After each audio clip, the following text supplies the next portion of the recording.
Jangan apa istilah itu ojo ke susu macam-macam. Pertama saya mengatakan itu mungkin basa-basi untuk tidak menimbulkan reaksi yang cukup kuat dari katakanlah dalam ini PDI Perjuangan dan sebagainya.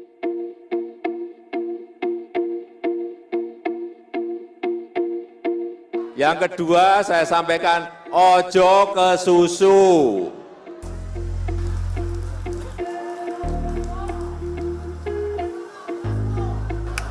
Projo ke Prabowo kemarin, apakah ini semakin menguatkan sebenarnya? Bagi saya sih udah jelas loh. Pak Jokowi selama ini menggunakan projo untuk memperlihatkan sikap politiknya. Dengan projo mendatangi Pak Prabowo dan menyatakan dukungan, ya itu artinya Pak Jokowi ada di situ.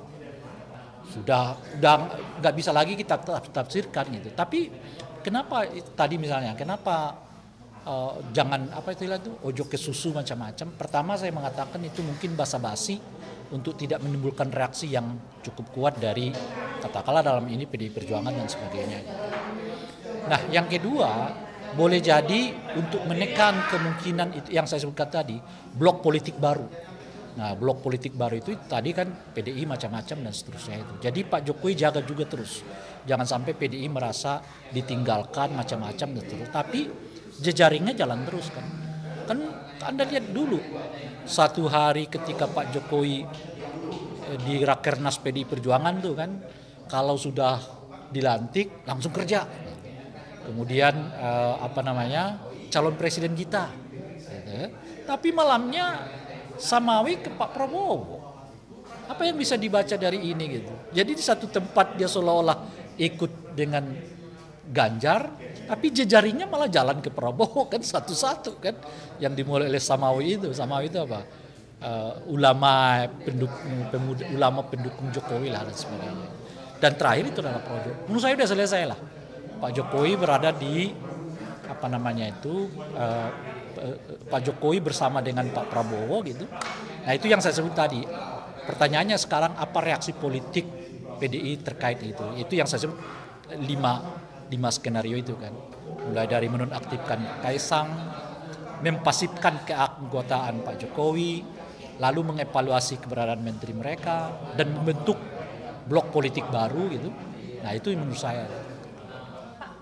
Pak, tadi kan Bapak bilang ada 5 sikap PDIP Pak ya? Ya itu bukan sikap, itu dugaan saya. Dugaan sikap ya Pak ya? Bisa nonaktifkan dari ya. PDIP Pak. Berarti ada kesempatan elektabilitas Bapak Ganjar Pranowo ini naik Pak nanti menjelang pemilu 2024. Karena kan memang tadi karena ada dinasti politik dan masyarakat sudah tidak percaya lagi. Situasi yang seperti sekarang ini malah menurut saya bisa-bisa mendongkrak elektabilitasnya Ganjar. Karena di kita ini kan pemilihnya itu pemurah ya.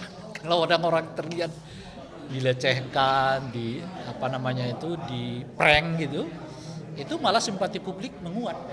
Itu soal pandai-pandainya Ganjar dan PDI menurut saya gitu. Makanya saya menyebutkan tadi mereka nggak akan melakukan secara terbuka sekarang karena bisa negatif kepada mereka, tapi perlahan-lahan akan dilakukan gitu sambil terus mengkapitalisasi situasi yang mereka seolah-olah diprank oleh Pak Jokowi itu gitu lah. Dan masuk ke dalam diri orang. Coba Anda bayangkan Pak Jokowi itu adalah satu-satunya orang yang diperjuangkan habis-habiskan oleh PDI lebih dari 30 tahun. 10 tahun, bukan lebih dari 30 tahun. 10 tahun di wali kota, 4 tahun gubernur, 10 tahun jadi gubernur. Jadi 24 tahun. Itu PDI membackup terus-menerus Pak Jokowi. Nggak cukup itu saja. Pak Jokowi keluarga Pak Jokowi minta anaknya jadi wali kota, jadi ya kan. Keluarga Pak Jokowi minta menantunya jadi wali kota, jadi. Lalu tiba-tiba diperlakukan begini gitu loh. Tanpa salam, tanpa kalam, tinggal begitu aja. Oleh karena itulah mungkin kemarin itu deklarasi jangan ada dah. Terlalu ini gitu loh Pak, terlalu frontal gitu loh. Makanya jangan ada deklarasi gitu, tapi ini kawan jalan terus kan ke Pak Prabowo gitu kan. Karena itu terlalu frontal, terlalu seolah-olah.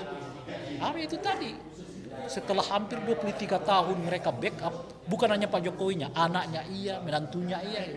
Lalu Anda dengan tenang deklarasi mendukung salah satu calon presiden, itu bisa image Itu yang saya sebutkan. Tapi pada saat bersamaan, kalau Ganjar dan PDI mampu mengkapitalisasinya, boleh-boleh kemudian mereka naik suara dari peristiwa ini gitu. Nanti atas dasar dinasti politik yang dilakukan oleh Pak Jokowi itu Pak, berarti nanti ada harapan masyarakat pilihan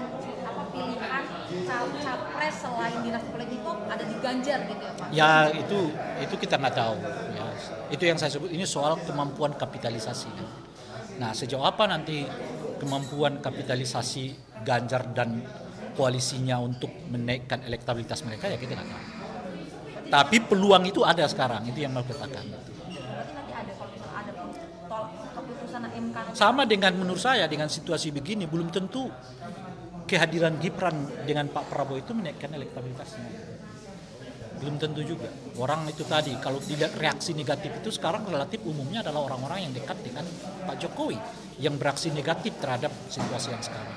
Pak terakhir Pak soal Ojo Kesusu tadi Pak, itu kira-kira bisa diisyaratkan sebagai bahwa Jokowi ini kan Projo pengennya Prabowo sama Gibran. Ya. Apakah ini juga menjadi sinyal kalau ini Gibran udah nggak akan bisa maju karena mungkin putusan Mahkamah Konstitusi kuat untuk menolak? Ya bisa karena itu satu tentu. Tetapi menurut saya, kalaupun diterima menurut saya seperti yang saya sebutkan tadi, dengan situasi politik begini nggak mudah lagi ternyata bagi Gibran gitu. Kenapa gitu? Kalau Golkar ngotot nggak bisa masuk. Ya ini soal Golkar lagi ya. Gitu.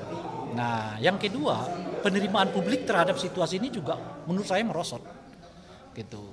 Nah oleh karena itu dan yang ketiga faktor KPU-nya kan.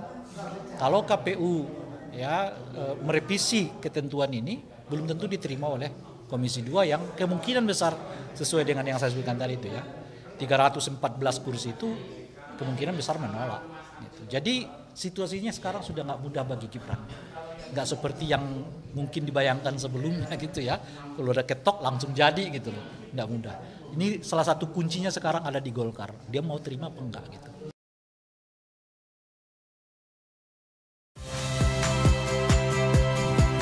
Saya Cynthia Rompas. Saksikan program-program Kompas TV melalui siaran digital, pay TV, dan media streaming lainnya. Kompas TV, independen, terpercaya.